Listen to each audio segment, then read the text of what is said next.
All right. You are looking live. It's sold out MetLife Stadium, where today the 16-0 and playoff-bound New York Giants are taking on the 0-16 Minnesota Vikings. And why are the Minnesota Vikings 0-16? Because they suck. They've been to the Super Bowl 4 times. They got blown out. They got blown out. And all 4 of them. 69, 73, 74, 76. They haven't been back to the Super Bowl since 1976. Haven't won a Super Bowl. They've been around since 1961. Haven't won anything. Over 60 years. Man, they suck.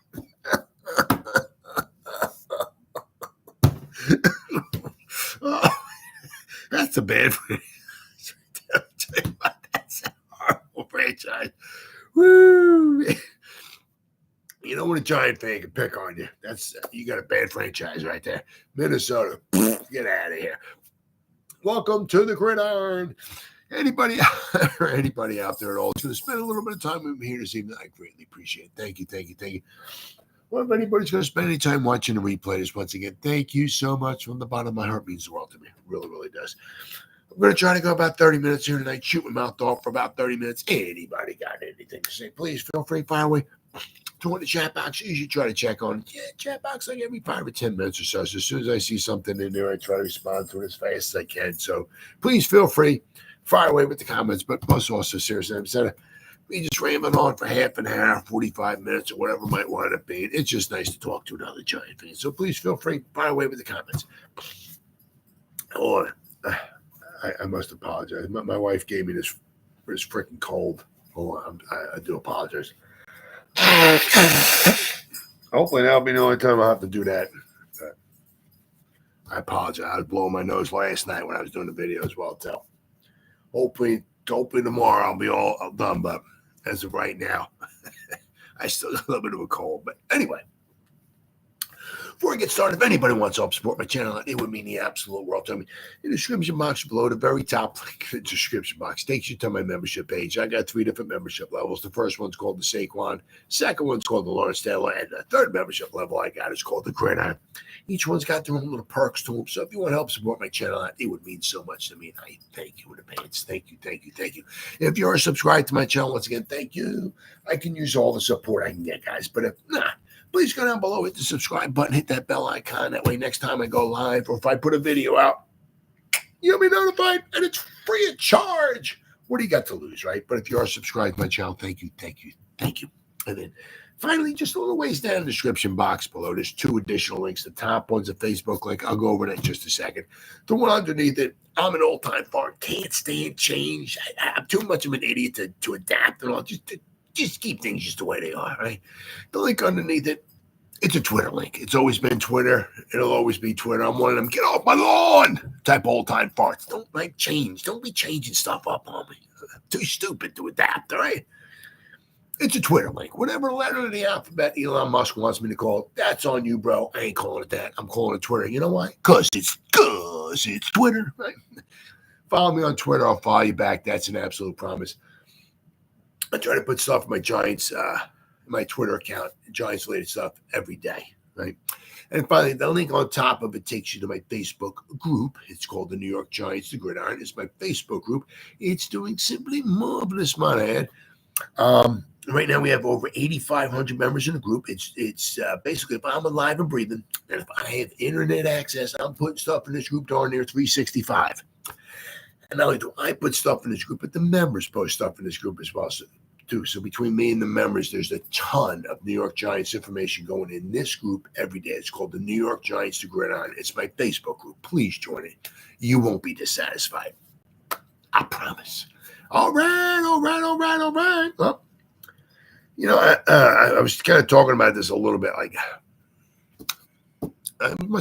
I'd be last night, I guess. You know, when you start like looking like at the comparing the contracts, you know, it's like so many guys, you know, what the guys are making, and compare to see some what their stats are, and you start looking at, wow, so their stats are relatively comparable, you know, and one guy's making far more than the other guy. It's like, hey, really? Yeah. So So I found the stats for the contracts here. As does Daniel Jones' contract look better after the new Trevor Lawrence deal? Oh, it's looking a little bit better, right?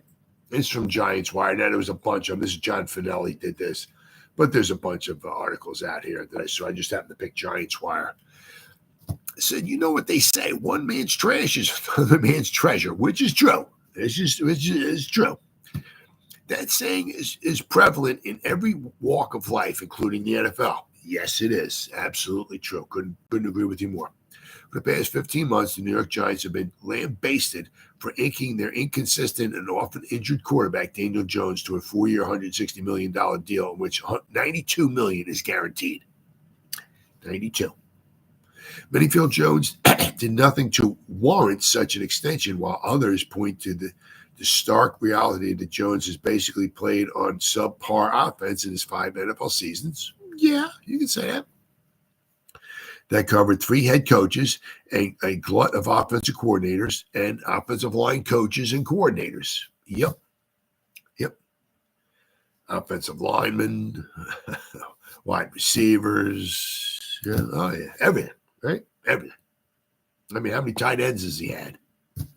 Has he thrown to? I mean, my goodness. I mean, you could go back until 2019, right, when he came in, and you look at all the different tight ends he's thrown the ball to. Right?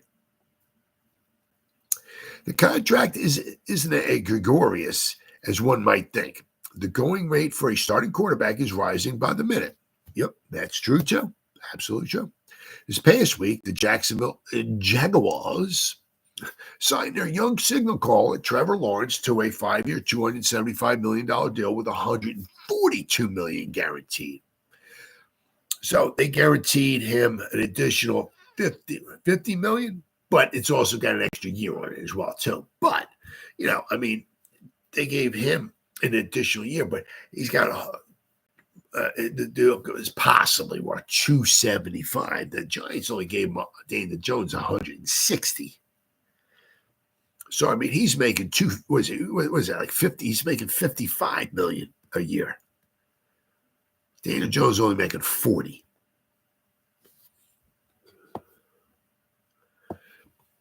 Oh, here we go. It says it here. Duh. Okay. Jones' deal averages out to $40 million per season, while Lawrence's average $55 million per season. Okay. Giants appear to be getting the better deal when comparing the two players. Their numbers through their first 48 NFL games are nearly identical. Once again, I went over that last night. If you've ever seen the movie My Cousin Vinny, you should. If you haven't, you should. Great movie. But watch the movie, and then you'll know what identical is. You'll know what that is. Right? This is from the 33rd team. Right? Comparing Trevor Lawrence and Daniel Jones' career starts may surprise you. Trevor Lawrence, right? Okay, Lawrence's first 48 starts. He's now 12,204 passing yards. Daniel Jones, 11,992. So Lawrence in 48 starts has, what would that be? 212 yards more passing in 48 games. So basically he passes for like 4 more yards a game. And he's getting paid $15 more million a season for 4 more passing yards a game. Yards per attempt, Trevor Lawrence, 6.7. Yards per attempt, Daniel Jones, 6.7. Total touchdowns, Trevor Lawrence, 66. Daniel Jones, 64. Almost identical. Interceptions, Trevor Lawrence, 35. Daniel Jones, 33. Fumbles lost, Daniel Jones, 21. Trevor Lawrence, 20. So Lawrence has 55 turnovers. Daniel Jones only has 54. Right? So Lawrence has 2 more touchdowns, but wipe away. He has 1 extra turnover, so you wipe that away. So he has plus 1. Between the turnovers and the touchdowns, he's plus 1 in 48 games. So basically his first 3 full seasons, right? Just say 16 games a season, right? 16. Make it easy. First 3 full seasons, right? Just make it easy, right? He has one additional score. He has 200 more yards passing, and they gave him 15 more million per season. He's making 55. Daniel Jones only making 40, right? Let's see what there was another number under here. Does it have it on here? Can I read it? Let's see. I can scroll down. There we go. Quarterback rating: Trevor Lawrence 85.5, Daniel Jones 85.4. I mean, you can't get any closer to that. I mean, the numbers are absolutely ridiculously close. So Trevor Lawrence is now, that's that. Unfortunately, that's like whether the guy deserves it. Oh, what's up, Mitzi? Let's go, Big Blue. Yeah, you got that right, brother or sister. I'm sorry, I'm not sure, but Mitzi, thanks for chiming in. But that's the way it is nowadays, right? A lot of the times, right? If you're quarterback, and it's your turn to get paid, you jump up and down. They change your diaper, right? You suck your thumb, you hold your breath, right? And you pee your pants, and you act like a little baby and all of that. I want to be the highest paid, so okay, whether you deserve it or not, which Trevor Lawrence doesn't, but that's the way you play the game nowadays, I guess, right? So whoever the next quarterback is due to get paid will get paid $56 million, and whether he makes it deserves it or not. And then whatever Purdy's, unless they cut him, but if he's or Dak Prescott, if he's the next one to get paid, he'll get paid 56. Whoever's the next guy will get paid 57. Whether they deserve it or not, 58, 59, 60, it's whether they deserve it or not. Patrick Mahomes ain't making that much money. He's got 3 rings, right? I mean, these guys are making, so it's like, it's really, really rather comical, but that's the way you play the game. Obviously, unfortunately, whatever, as the salary cap goes up, so did salaries. It's not like, Patrick Mahomes is making whatever, 45. He's got 3 Super Bowl rings. How many Super Bowl rings you got? How many times you took us to the Super Bowl? So we're not going to quite give you 45. All right. We'll throw around 40 at you. Something like that. No, that's not the way it works. Right? That's not the way it works. So. And the thing is that, the players, I understand, but they basically, they're holding, most players can hold most teams hostage, basically, because if you got yourself a franchise quarterback, usually on your roster, you don't have 13 franchise quarterbacks, right? So if Trevor Lawrence was to hold down, it's like, all right, whatever, we got 12 other franchise quarterbacks. Well, we'll just put this guy in there. That's all right. And if you don't want to play, well, we got 11 other guys. That's not the way it works. Usually you got one guy, right, who could, might give you a chance to take you to the promised land. He's the one guy. And it's like if he's an Aaron Rodgers who just, whatever stupid asinine reason, doesn't want to show up to mandatory minicamp, or whatever, or I'm not showing up until I'm the highest paid quarterback in the NFL or something like that. Basically, you're holding the teams hostage. They have to sooner or later come to some type of an agreement. That's what happened with Daniel Jones. He gave the Giants the best chance to win. They paid him, but I'll tell you what. Look. Well. Let's see here. Let me see if I can pull it. Let's see here. Highest paid quarterbacks in the NFL 2024. Let's see if this here. Top 10 highest quarterbacks. Okay, here we go. Let's see. Where does Daniel Jones sit? It's not gonna. I guess I can't scroll down there. Okay, screw this article. Top 10. Let's try this one. CBS Sports. Can I scroll? Here we go. We can scroll. So we got, Patrick Mahomes is making $45 million a year. You got Kirk Cousins making 45, Deshaun Watson making 46, Kyler Murray 46.1. I mean, this is where the baby stuff, Kyler Murray had to make 0.1 more million than Deshaun Watson. I have no idea why. He hasn't done anything, but Trevor Lawrence is at 55, Burrow's at 55, Goff's 53, Herbert's 52.5, Lamar Jackson's 52, Hurts is 51. So I mean, the top 10. So I mean, you look now, right?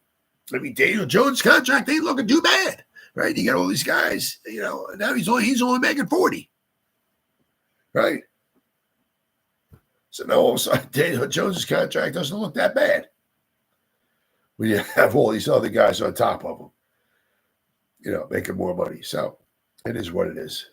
But I mean, that's the way you play the game. Right? That's the way you play the game. So, but wait. So you get I said the highest quarterbacks in the NFL. I said there's a lot of guys. Lawrence is 20-30 in his 50 NFL starts with Jacksonville and 1-1 in the postseason. Jones is 22-36 in his 59 starts with the Giants. Jones has averaged 5.8 yards per attempt on the ground with 13 touchdowns. Lawrence has averaged only 4.7 yards per attempt with 11 scores. So Jones averages more yards per carry. There were also those adjusted EPA numbers. Once one adjusts for drops and other factors working against him, Lawrence's stats end up looking pretty good. Yeah, but Daniel Jones is, I'm sure he's had some drops as well too. But so we have fans, pundits, and detractors have to get over the Jones contract now, as you can see in the above graphic, that all the top paid quarterbacks have also never won the Super Bowl, with the exception of Patrick Mahomes. Right? This doesn't mean that Jones' contract is necessarily a good deal, but the expected evolution of quarterback contracts has made it much more palatable. So, it is what it is. I also saw a, what the heck was it? It's a sign of the times and all that. I also saw someplace in one of the Facebook groups. It was comparing Kirk Cousins and Tom Brady. And it showed how much each guy has made. Now, I think this is with Kirk Cousins' new contract added in there. Tom Brady, I think it is over his contract, made like maybe $250 million. Kirk has won like 35 playoff games. Kirk Cousins has won one playoff game, I think it said. And he's made over $400 million. He's made almost $500 million. And he's won one playoff game. With this new contract, I think is added in there.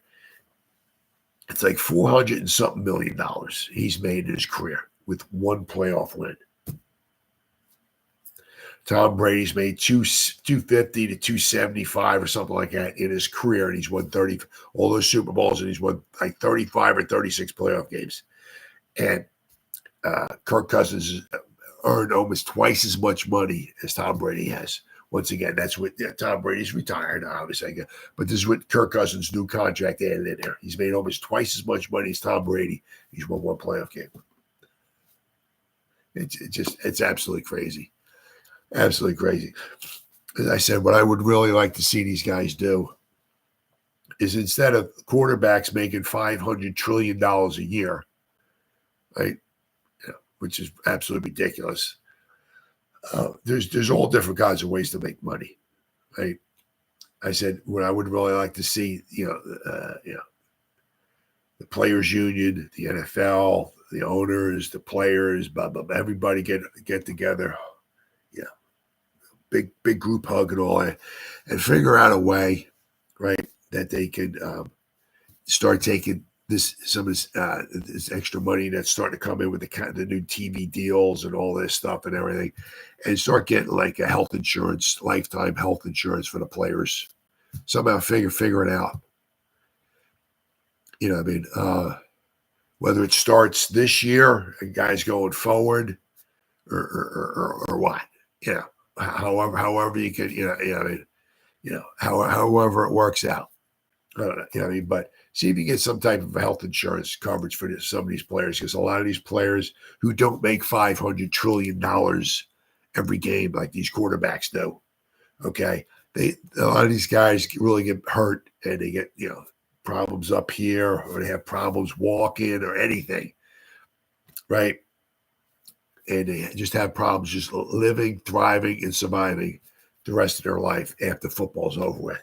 And a lot of them, they wind up dying penniless, and they have basically poor or none health coverage or whatever it is to try to help, whatever their problems are. I would really like to see, something like that. I mean, I know it's easy for me to say, how much money do you need, but, if you play your cards right, you can make a lot of money after football as well, too. It's hard to believe.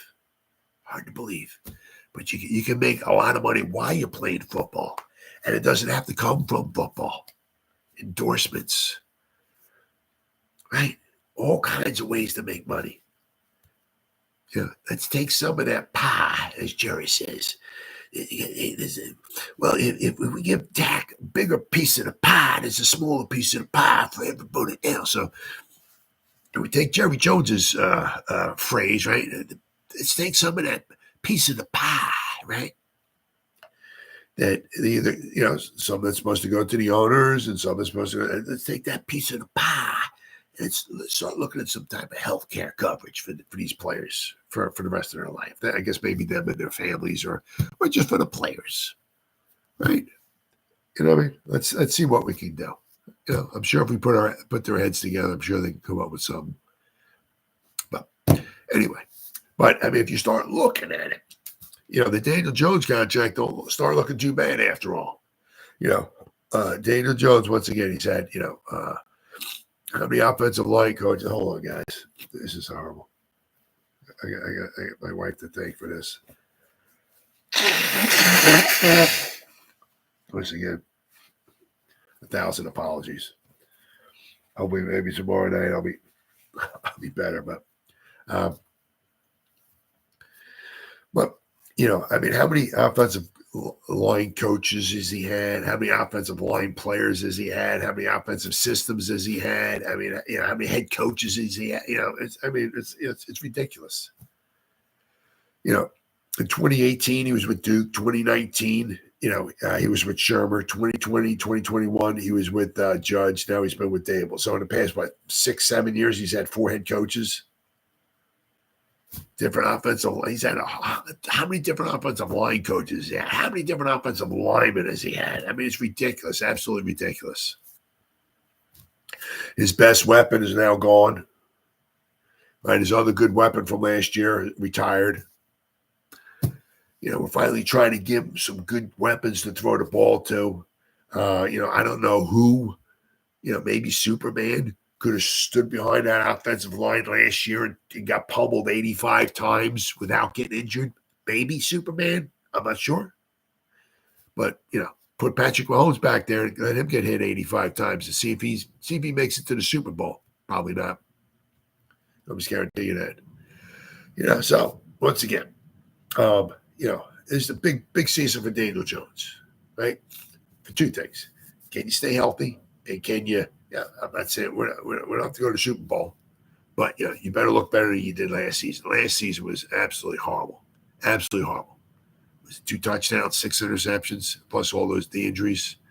So it's a big season for a couple guys, Evan Neal and Daniel Jones. Big seasons.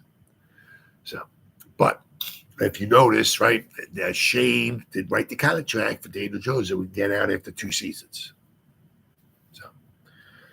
All right, next on the agenda. So I'm saying, so if you look, Daniel Jones' contract don't look too bad. Everybody's looking at Trevor Lawrence like he's the second coming of Jesus Christ, and he's this and that. And he's generational talent and all that stuff and everything. But you put his numbers right next to Daniel Jones, they're very similar. But for some reason, it's okay to pay Trevor Lawrence $55 million, while Daniel Jones, who absolutely sucks and blows, is way overpaid at $40 million, and they have the same numbers. All right, then we got Major storylines heading into the summer. This is from John Schmelk and Dan Solomon and Matt Seitek, it looks like. This is from Giants.com. With the OTAs and minicamp in the rearview mirror, the Giants crew discusses the major storylines coming out of spring practices and heading into training camp. Schmelk says nothing is set in stone, but we have an idea of what the Giants want the offensive line to look like from left to right. You got Andrew Thomas, Jermaine Illuminor, Michael Schmitz, Runyon, and Evan Neal. We didn't see this group together much outside of position drills due to Neal's injury and recovery, but that should be how the Giants start off training camp when they finally have padded practices. That's if Neal is able to practice. I am interested to see the impact that new offensive line coach Carmen Brasilla can have on the group, including Neal once he is able to get on the field in pads. Meanwhile, both Runyon and Illuminor have position flexibility, so the group can. Oh, sorry, buddy. My man. I'm sorry. My buddy. Oh, sorry, buddy. He lays under my feet, and every time I try to move my feet. Sometimes I hit him accidentally. I'm so sorry, buddy. Both Runyon and Illuminor have position flexibility, so the group can alter its look. Brasilla knows Illuminor very well from 3 different teams now. New England, the Raiders, and now the Giants. So he knows them very, very well. And his ability to play all 4 spots on the line could very well be the motor oil that makes the engine run. Illuminor and Runyon have been eager to work with the younger players on the line and share their knowledge. Both have spoken highly of Schmitz, and their veteran presence around him should help steady his development curve. Now, that would be huge if he could get those 2 guys on either side of Schmitz, right? Illuminor here. You got Andrew Thomas, Illuminor, and Runyon right here. If you can keep those 3 there together all season long, that could be huge. That could be huge, right? Runyon's steadiness should also help Neal at right tackle, which is true. This, of course, is all theoretical. The offensive line will have to prove it on the field and will be a key of the season. Absolutely. They'll have an early test and joint practices with the Lions before their preseason opener. So let's see what they can do. Absolutely. That's why I like about bring the Lions in, baby. Absolutely. Absolutely. Good quality team. And then you're going to play them in preseason. Absolutely fantastic. Dan Solomon. We made some headlines on Giants.com with Daniel Jones participating in 7-on-7 drills out of the gate on OTA 1. So let's start there. While the plan never included full team periods this spring, the quarterback picture came into focus that day. Jones, who has been rehabbing from his torn ACL, is on track for the start of training camp and thus week 1. The knee feels good, really good, Jones said last week before the Giants wrapped up spring practices. I think every week I've continued to feel better and better in taking steps, doing a lot of the same things I've been doing, but doing them better and feeling sharper, cleaner with a lot of my cuts, kind of working on getting that explosiveness back and then taking steps and improving my change of direction and cutting from even where it was before the injury. So he might need till next season before he's back to being what he was maybe in 2022, right? Jones and I expect to be ready to go for the first day of training camp. When that happens, there will be fewer than 50 days until the start of the season. The 100th in franchise history on September 8th against the Vikings. In that time, Jones will try to get up to speed with, among others, Malik Neighbors, the 6th overall pick. The spotlight on these two, Neighbors and Jones, these two will only get hotter in the build-up to week number 1. Absolutely. And Matt Seitek said, since John and Dan discussed the offense, I'll take the other side of the ball. And Giants entering year 1 in the defensive coordinator, Shane Bowen. During his 3 seasons holding the same position for the Titans, Bowen's defense ranked 30th in the league in blitz percentage. So he doesn't blitz a lot, okay? Over that same 3-year stretch, the Giants had the NFL's highest blitz percentage. Obviously, this is a drastic difference in philosophy and one that will require the team's defensive front to succeed in getting after the quarterback. Well, if we need our front 4 to get at the quarterback, the Giants have three of those 4 pieces, right? We got 2 guys that come from the edge. We got a guy who collapses the pocket. Who's going to be spending a lot of time next to Sexy Dexy? We'll have to wait and see. Let's see. As we have seen with successful Giants teams in the past, a strong pass rush helps alleviate the pressure on the defense as a whole. In the front four, led by Burns, Thibodeau, and Lawrence, can succeed in pressuring the quarterback without needing help from additional blitzers. Then the path towards the defense becoming a strength in 2024 Giants becomes pretty clear. These guys have success in the league usually are the ones that work the hardest, that want to take every single ounce of coaching that you can give them, right? And they go and they apply it. Bowen told the media last week about the team's defensive leaders. And there is a reason that they got to the level they're at because of that. Having those as your leaders, guys that aren't afraid to be vocal, also where it's not just show by example. That's a tremendous asset to me and a tremendous asset to our coaching staff and ultimately to the younger guys we're trying to get ready to go. Now, we got some younger guys. That's for darn sure. No question.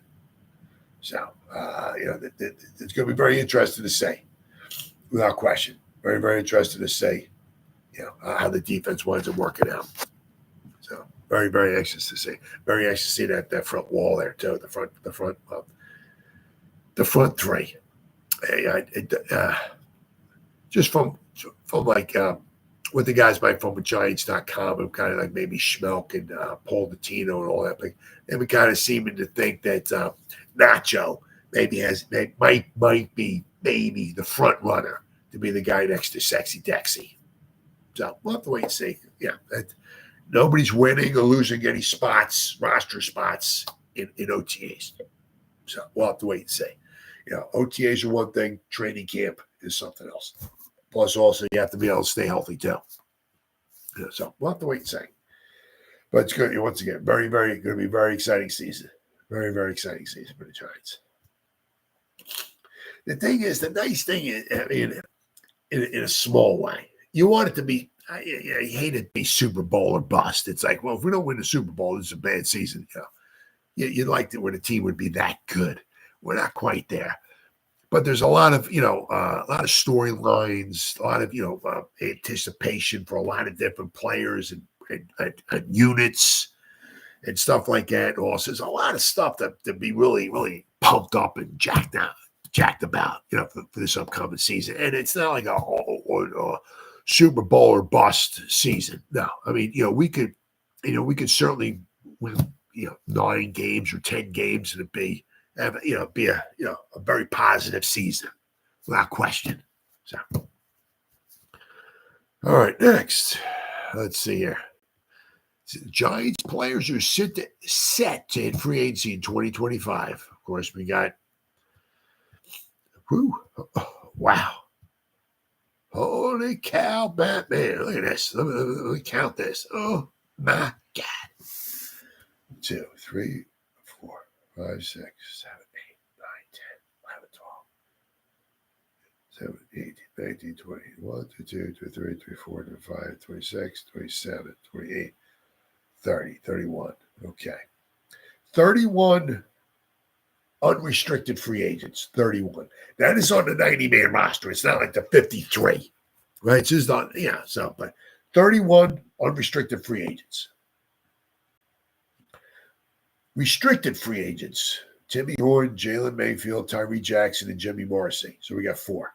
So that's 35 altogether. And then exclusive right free agents. We got 1, 2, 3, 4, 5, 6, 7, 8, 9, 10. We got 11.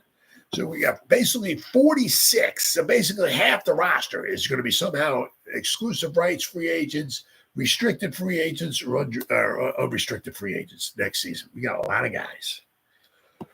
I'll just go over to the unrestricted free agents, the guys that, you just, right? Darius Slayton, Jason Pinnock, Azeez Ojulari, Drew Lock, Isaiah Hodgins, Allen Robinson, Aaron Stinney, Jalen Mills, Trey Herndon, Jack Stahl, Jordan Phillips, Chris Manhertz, Jamie the Hammer Gillen, Casey Kreiner, Isaiah Simmons, Nick McLeod, Boogie Basham, David Long, Miles Boykin, Darnay Holmes, Isaiah McKenzie, Matthew Adams, Lawrence Cager, Matt Nelson, Elijah Riley, Gunnar Olszewski, Carter Coughlin, Aaron Robinson, Joshua Miles, Stanley Thomas Oliver, and Yadni Kajust. Wow. Restricted free agents, Timmy Horn, Jalen Mayfield, Adoree Jackson, and Jimmy Morrissey.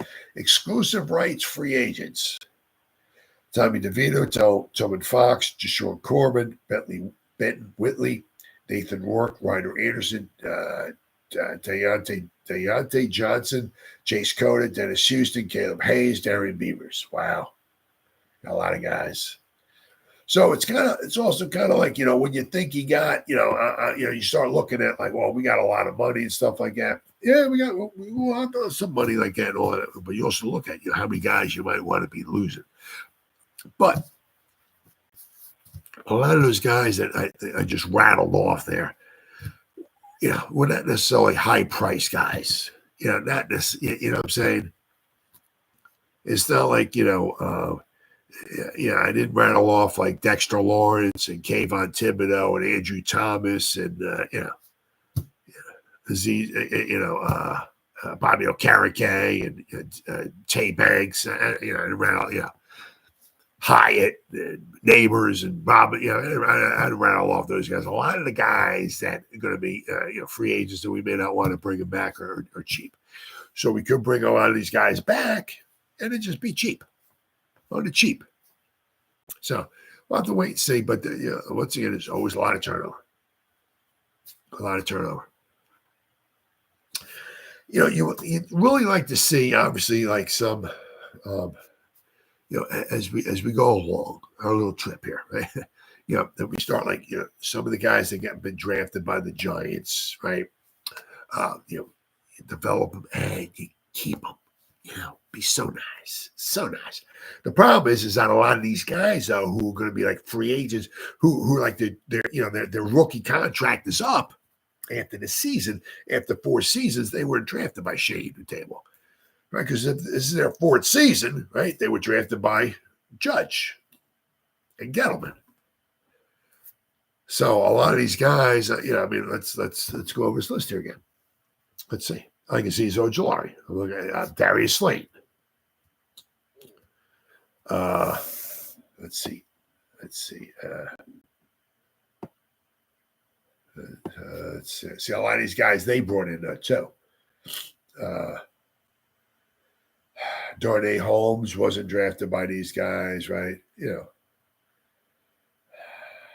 Carter Coughlin, Aaron Robinson, But then a lot of these guys have been brought in by this regime. So we'll have to wait and see. Like some guys, like Drew Lock, Isaiah Hodgins was brought in here, Allen Robinson, Stinney, Trey Herndon, Stahl, Manhurts, Isaiah Simmons, and Bogey Basham, and Isaiah McKenzie, and Matthew Adams, and we just Gunnar Olszewski, Carter Coughlin we brought back, so a lot of these guys, so what I'm really anxious to see, is after next season, because after next season that'll be 4 years for like the 2022 class. The first class that Shane drafted. Okay, 2022, 23, 24, and 25, except for the first round pick, right? But the second round through the end of the draft, their rookie deal's up. 4 years is up. 22, 23, 24, 25. How many of those guys have they drafted? How many guys have they developed? And how many of those guys are they going to keep? Because it's. I understand. You want to build the best roster and all of that. But, it's sometimes to me, I just scratch my head. Sometimes I scratch it so much I don't have any hair left. It's like you draft this guy, and then you let him go, and then you bring in somebody else who's really not any better, and then that guy you let go, and then you bring in somebody else who's really not any better. Then you let him go, and then you bring in somebody else, or you draft somebody else, and then you let him go, and you bring somebody else in who's really not any better. It's like, what are we doing here? What are you doing? So sometimes just I get it. Sometimes I understand it because the guy gets injured or something like that. It is what it is. But sometimes I just scratch my head. It's like, okay, we let this guy go, and we brought in this guy. All right, okay. This guy's he's all right. But then again, so is the guy we just let go. He's all right. What makes this guy better? Why did we let that guy go? And we're bringing this guy in. You'll never get an answer. But then, it's as you'll say, then like every year so later, we let this guy go, and we just brought in, or and we let him go. Then we replaced him with this guy, who's not any better than the guy we just let go. Let's say. So we're like musical chairs at safety or a quarterback, whatever. Why do we keep bringing in? Why do we let that guy go and bring this guy in who's about the same? What's going on? Sometimes it's really mind-boggling. Really, really mind-boggling. But, what do I know, right? All right, next. Oh, the Giants. Yes. So we got some guys, right? It's some free agency next year. But you notice a lot of them are like big boomers, right? Going to be interested to see, like maybe Azeez Ojulari, maybe Drew Lock, right? Do they keep Drew Lock around or what? But the Giants added Jacob Sailors, who they brought in last week for a tryout. So the wide open competition for carries in the Giants' backfield just got a little deeper. Yeah, we got. Well, I'll tell you what, we got. What do we got? What are we up to? Well, I mean, I think this might also have to do with the fact that maybe let Brightwell go, quite possibly. But now we're back up to 6 running backs. We had 6, right? We had Singletary, right? We drafted Tracy. We had Gray. We had Brightwell. We had Corbin, and we had Turbo Miller.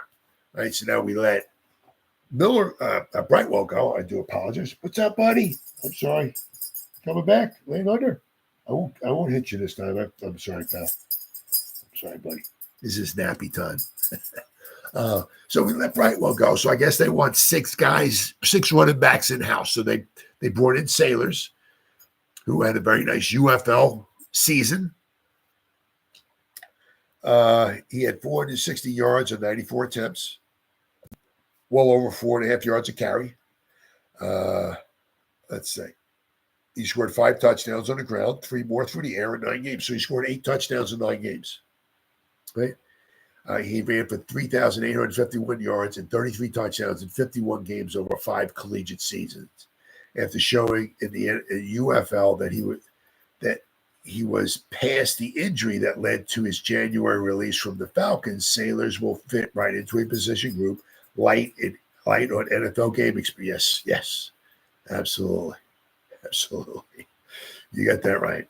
Yeah, I'll tell you what. You lose your man Saquon. Oh yeah, the amount of experience comes down. But I mean, we lost Saquon, but we did add Devin, who has quite a bit of experience. Okay.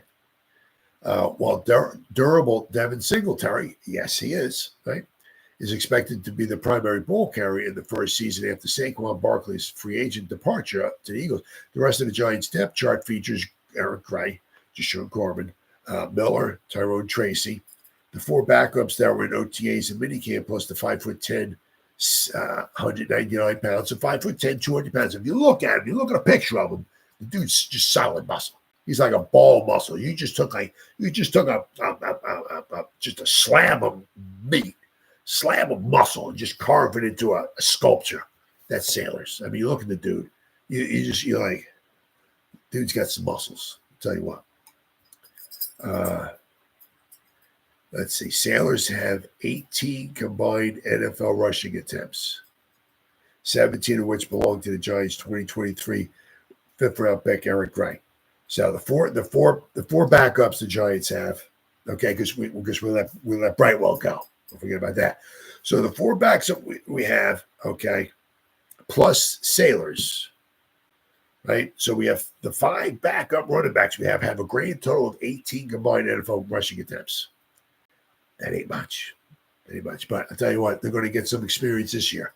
You can bet your bottom dollar on that, especially because Singletary's not the bell cow.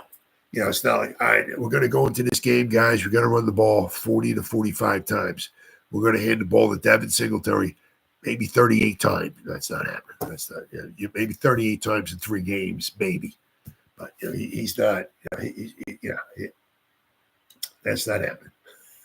So, well, we're going to need some nice fresh backs in there. Okay, so we got a nice stable of backs. A lot of it's going to depend upon the offensive line. Can they function?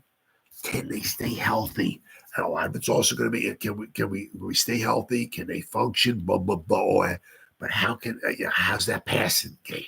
The passing game is going to open up the theory of relativity. Everything's relative. The good passing game helps the running game. Good running game helps the passing game, right? You got Saquon Barkley in the backfield. Daniel Jones turns around. It looks like he's going to hand the ball to Saquon, and Saquon's eyeing up that ball, and he goes like this, and just before he's getting ready, obviously you got the play action pass. Daniel pulls it out, turns around like that. Play action sets up, all that stuff sets up everything. You got freaking Waddle running out there going. You got Hyatt streaking down the sideline. You got Malik doing whatever the frick that freaking nature does. That's going to help the run game. Okay, they can't put 32 people in the box. We're going to stop Saquon, and then it's like playing the Chicago Bulls in the 80s and the 90s. We're going to put 32 people on Michael Jordan. Okay, and we're going to see if the rest of the team score any points. Right, we're going to put 842 guys in the box, and we're going to see if Saquon Barkley can beat us. And if he can't beat us, Daniel Jones, you're going to have to beat us via the pass. Right? Well, yeah. If they can do a little blocking, right, get a little protection for the quarterback, wherever that might be, and we can hit some passes down the field, that's going to open up the run game. Right, so and we have a nice stable of guys. I'm very, very, very excited about the bunch of young guys we have because we really didn't see what we saw from Eric Gray last year was the punting debacle, right? But we didn't see a lot of him on the field running the ball, not a lot. So I mean, I'm excited about Turbo. Can we get can the brother get a hole? Can we Turbo Miller if he makes the 50? I'm very anxious to see the guy especially in preseason. Like maybe returning kicks or something like that. Give the dude a crease, and if he's going, ain't nobody catching him. Right? Very anxious to see Tracy. Right? Sailors. This guy. I'm anxious to see what they can do. So very, very excited. Once again, a lot of good storylines to look forward to this season. Then there's the dates, right, for training camp. The report date and location have been announced. Dun, dun, dun, dun. Giants players will fully return on 7/23. After a period of time off, the Giants will hold their training camp as usual at the Quest Diagnostic Training Center in East Rutherford, New Jersey. The 2024 NFL season is approaching, and training camp is the first step towards football return. Yes. Thank you, Jesus. I love you. Football is almost there. Thank you. Oh, it's beautiful. It's so beautiful. On Tuesday, the NFL announced the reporting dates and locations for all 32 teams' training camps. This will mark the 12th consecutive year in which the Giants will be holding training camp at Quest. Giants rookies will report on 7/16. So training camp starts the 24th, but the rookies will be in a week earlier, and the veterans will follow a week on the 23rd, which means the first full team practice will be held on 7/24. So basically, about a month, like 4 weeks, really. The rookies will be there. 4 weeks. So basically in 5 weeks, that'll be the first padded practice. Cool. Gotta love it, guys. Gotta love it. That's what I love about this time. It's just because, as I said, being an old fart like me, once the season starts, it goes by so fast. It's simply amazing. That's why I love this time of the season. It's the anticipation, right? Oh, I love it. Love it. Absolutely love it. For the second consecutive year, the Giants are scheduled to hold joint practices ahead of their first preseason matchup with the Lions. Absolutely love it. You got a good quality team. Campbell, I mean, good coach. I respect the heck out of him. The dude better make some better decisions if he ever gets back to the championship game again. But I'm very, very pumped up about that. And then, of course, they were having the preseason game against them. So that's going to be some really good stiff competition for the Giants. Open fan practices are still yet to be announced. So we got here. Oh, it says here's a full list of the 2024 NFL training camp report dates across the league. So, but so I mean, nothing. I mean, it's everything's at Quest, right? No biggie there. It's just that the rookies, obviously, the 24th is the first branded practice, but basically the week before that, that's when the rookies show up. So basically, you got 4 weeks. Basically, about 30 days, and that's when the rookies will be showing up. And then a week later, you got the vets, and then the very next day, it's on, guys. I love it. All right, and then finally, you got good old Eli. I love the man, right? He said these two guys might be his toughest teammates ever. And it's hard to argue. Giants great Eli Manning says these two players were his toughest teammates. Obviously, I certainly ain't going to argue with that. I mean, he would obviously, he'd know a heck of a lot better than I would. But throughout his 16-year career, the New York Giants legend Eli Manning played alongside plenty of tough guys. In fact, Manning himself was among the toughest players on the field, even though it wasn't well represented through his quirky personality. But who would Manning say are the biggest ASSES's teammates he played alongside? Well, there are plenty of options. Manning narrowed it down back in September.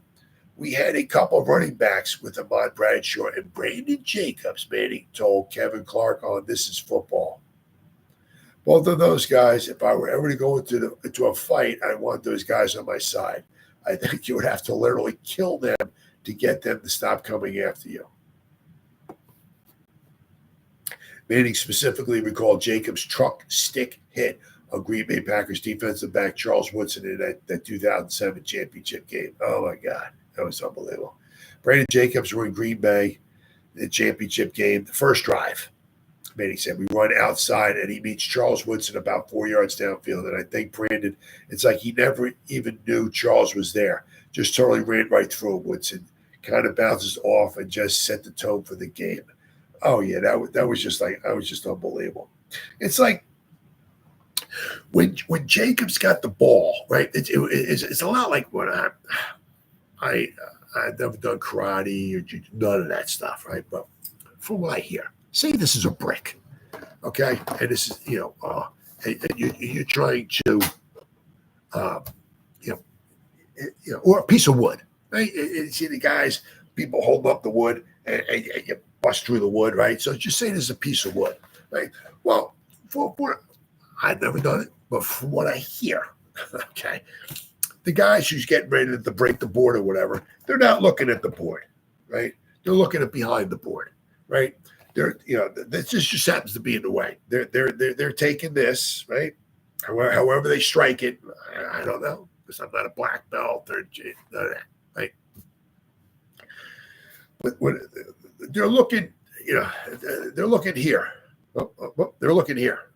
That's when they're focused. They're not looking at, oh my God, I'm gonna take this and I'm gonna how am I gonna this way? Am I gonna come in? Am I gonna come in on an angle? Should I hit it? What I gotta drop an elbow on it, crack it with my forehead, and then what am I doing there? No, it's not even here. This is not even there. They're taking this and they're looking right here. Yeah, so it's like the hair and all they're doing, whatever it takes to go from here to get to there, right? This is not even there. That's what it looked like when Brandon Jacobs hit Woodson. It was just like Brandon had the ball and he was just Woodson was here and Jacobs didn't even see him. Brandon was looking like about a yard or so past him. He just ran. I mean, it was just talking about setting the tone. Tell you what. Now, of course, after the first play or second play, whatever it was, that didn't mean, oh my God, Giants were champions. That didn't mean it. You got to play the whole football game. But that set a tone. Let me tell you what. The Giants, came. It was 842 degrees below zero. Coughlin's face was already beat red and everything. But it's like, Giants came to play some football. That was an unbelievable run. I mean, it only gained 4 yards, whatever it was, but just the hit itself, just unbelievable. And it was funny because after Jacobs ran him over, I think he didn't. I don't know if he helped him up, but I think he patted him on the head after he ran him over. Woodson flopped down, right? I think he kind of got up, and maybe he was leaning up or something like that. And Jacobs patted him on the head or something as he ran past him, and going back to the huddle. Yeah. But I tell you what, that was a shot. Let me tell you what, boy. Whew, what a shot that was. Let's see. Then, of course, Manning shared a similar memory of Bradshaw, who flattened New York Jets defensive back Rodney Poole en route to the end zone back in 2011. Now, that was the game against the Jets when that was the final touchdown of the game that helped seal the deal for the Giants. I mean, that was the Victor Cruz 99-yard touchdown reception, which just before halftime, which helped set the Giants going into halftime, on a high note and everything like that. But Bradshaw's touchdown at the end, he just ran the dude over. Yeah. And that sealed the deal right there. Right. I think Ahmad obviously had one versus the Jets in 2011. Manning said he runs right through a safety at the goal line and just plows through him and goes to the end zone for us to kind of take the lead. No, he didn't take the lead. You were. Let me see here. No, you didn't take the lead. You were winning that game big time by that time. Let's see. It's okay. Giants. They won the road. Giants at Jets 2011. I mean, that was not it was not for you to take the lead. That was the icing on the cake. Giants, it was 29-14 after that score. Yeah, so the 18-yard rush. Lowenstein kicks. So the Giants won 22-14. So they were up by basically, that was big. The touchdown and or field goal there, but there was only 2 minutes left to go in the game. Okay, because the Giants were up 22-14. So they were up by 8 points. But the nice thing about that, okay, is that put them up 50, put them basically up almost 2 totally full touchdowns. That put them up with 2 minutes to go by 15 points. That basically almost pretty much sealed the deal. So when he's like, that put us ahead. That didn't put them ahead. They were ahead already. That pretty much sealed the deal. You know what I mean? That put a stamp on the win there. That was against the Jets. Ryan on the other side, all the hoopla and all that stuff and everything. We came in there, and the Jets were the home team, and we whooped up on them. So that was a huge game. Boy, I'll tell you what. Stuff like that you just never forget. Both of these runs helped propel the Giants to Super Bowl titles, and there's no denying just how bad-ish both Jacobs and Bradshaw were. Absolutely, I'll tell you what. Between the two of them, I mean, just how lucky we are. You got to appreciate these guys. Between the two of them, if you look at them, right? Obviously, Brandon left, and he played 2 games with the 49ers in 2012, then he came back to the Giants in 2013, and he finished his career with the Giants in 2013. He had almost 5,100 yards rushing. Now, Ahmad Bradshaw had over 4,900 yards rushing. So between the two guys together, they had over 10,000 yards rushing between the two guys. Not totally all with the Giants, but Jacobs had 2 1,000 yards rushing seasons with the Giants, and Bradshaw had 2 1,000-yard rushing seasons with the Giants as well. Jacobs, one of his problems, unfortunately, was just the way he ran, the violence of it. He would just get injured so much. Even like Earl Campbell would run guys over. I mean, him and the one game, it was a Monday night game, maybe it was. I think it was him and Jack Tatum ran into each other at the goal line at the Astrodome. There's the Oilers versus the Raiders. I can't remember. It was 80, 81, whatever it was. You'd have to look it up. But they collided at the goal line and both almost knocked each other out of the game. It was just violent. So I mean, even I mean, you could dish out some punishment, but obviously that too, you could dish it out. But the way it was with Brandon Jacobs, he dished it out so much that something he would just get injured. It just that was a lot of his game. It was just running through guys, running over guys, and it worked to a certain degree. But there was also times where he just wound up getting injured. And if you'll let's see where we at here. Where we at? Is it here? Nope, that's not it. Hold on. Is it? Nope. Hold on. It's here somewhere. All right, Brandon Jacobs. 2000. Nope. That's Bradshaw. Because Bradshaw started in 2007. Jacobs started in 2005. Brandon played 16 games in 2005 and 15 in 2006, but he didn't start any of the games, right? When he started games, he only played 11 games in 2007. He played 13 games in 2008. Played 15 games in 2009. 2010, he played 16, but he only started 5 games.